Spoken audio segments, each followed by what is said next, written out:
Just one more video, ladies and gentlemen. Last division prediction video. I've been doing these back to back. So over the last hour or so, I've been basically doing all these. Voice is a little tired, and considering I'm going on broadcast later, I need to rest it after this. Pacific Division predictions. As I said in the previous video, so far Atlantic definitely the hardest, then the Central, then I'd say the Pacific, and then the Metropolitan. Start off in 8th place. This could be either or. Calgary has basically shed everything that moves or that's on an expiring deal. Backlund and Coleman are really the only two that are still there. And those are, Kadri and Huberdeau are there. Kadri could definitely get moved. Huberdeau will definitely not be moved. But Markstrom's gone, Mangiapane's gone, Hannafin's gone. Anything that wasn't stapled down is gone. They're tearing it down. They're going for, I don't even know who's supposed to go first overall. Is that James Higgins? I'm not sure. But Calgary, they're touring it all down. And for San Jose, who's I have finishing 7th, they've started building a bit back up. You're getting a full year now if you're going to have Eklund, Smith, Bordelot, Celebrini, 4 young guys right there. And of course, you're going to have Toffoli. That's going to be backing them up. They also brought in, was it Wenberg? Did Wenberg go to San Jose as well? They had added someone else. But you're adding some guys that can also help you support the team.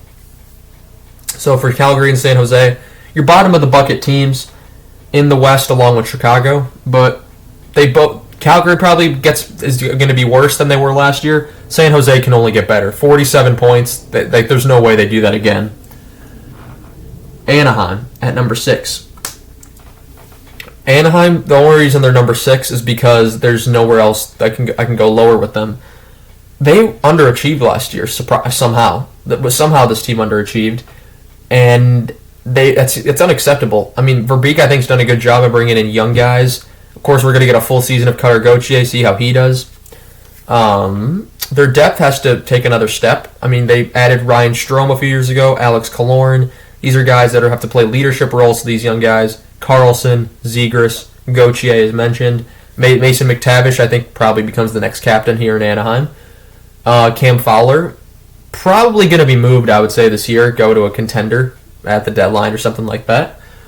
And Gibson, he's another question mark. If he has a really good year, he becomes tradable. If he doesn't, then you're kind of stuck with it. Dostal is coming up in the system, though, so I wouldn't be too worried about that. Those are your bottom 3, and then after that, I think it's a huge jump.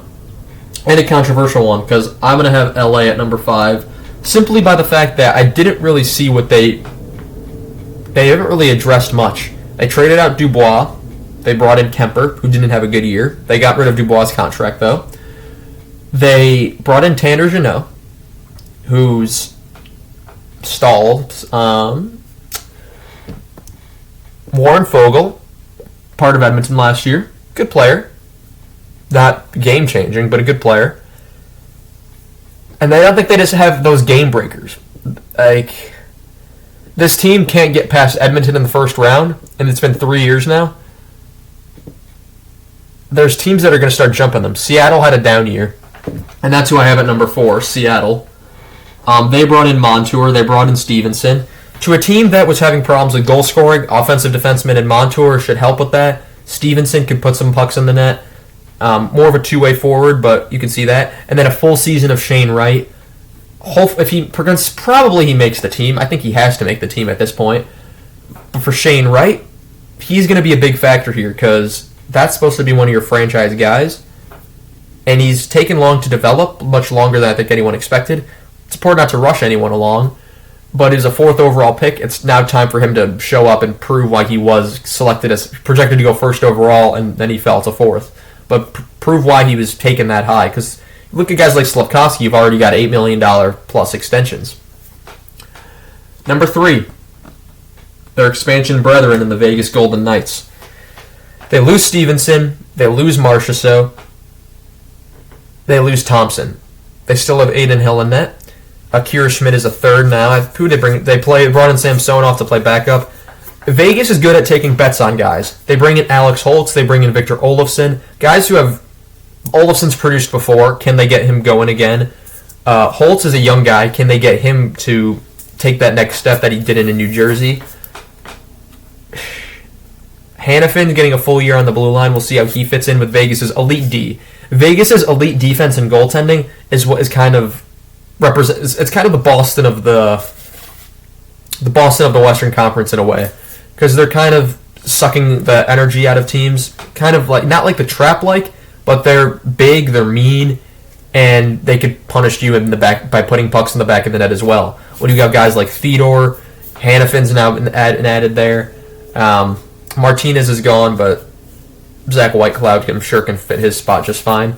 And of course, you have Caden Korczak, who's also coming up the lineup. So for Vegas, a team that should still be in the playoffs, and let me make that marker there. Forgot I should have Seattle as a playoff team. LA will be fighting hard for that spot, but that's really their only competition in that division, in my opinion. Also, let me put the X's. And number 2, Vancouver fell off near the end of the season.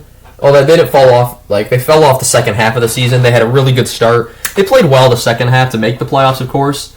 But I think that Vancouver doesn't have as good of a regular season. They're still going to be a really good team. And that's if they live up to what they've been doing. Last year was the year they finally lived up to their expectation. They've now added some guys from Boston. You got DeBrusk that you brought in. You lose Lindholm. You lose Zadorov. You bring in Heinen. And you brought in Forbort. You bring in Vinny Desharnais. Their defense is a little depleted now. But this team thrives on its forward depth. This team has great forward depth. If Demko is healthy, that's a huge thing. They brought in Lankinen now to play backup, and Shilovs is also there. I think this team's very deep. Well, very deep. Their defense could use an upgrade maybe at the deadline if that comes to that. But for Vancouver, I could see them returning to the playoffs, as they should, for a second year in a row. Edmonton, they're hard not to pick for my cup favorites this season. McDavid and Draisaitl, maybe this is going to be this is the last year before Draisaitl's huge extension kicks in. And then next summer, McDavid's extension's probably going to come in at 8 years, $17,500,000 gazillion dollars. I don't know.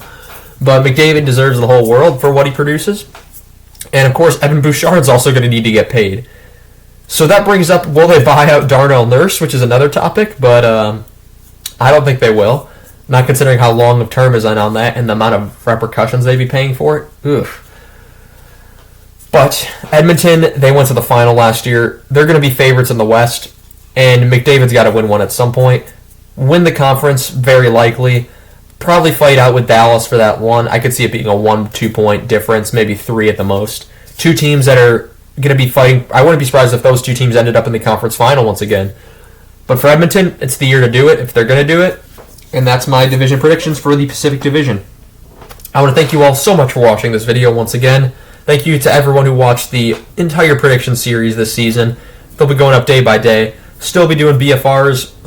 That's kind of the consistent upload. Everything else is kind of bonus. And then we'll do an entire league review of predictions, a preseason power ranking, if you will. That'll be done on Monday, because I will be home during fall break. I want to thank you all so much for watching this video, and I shall see you all in the next video. Have a good one.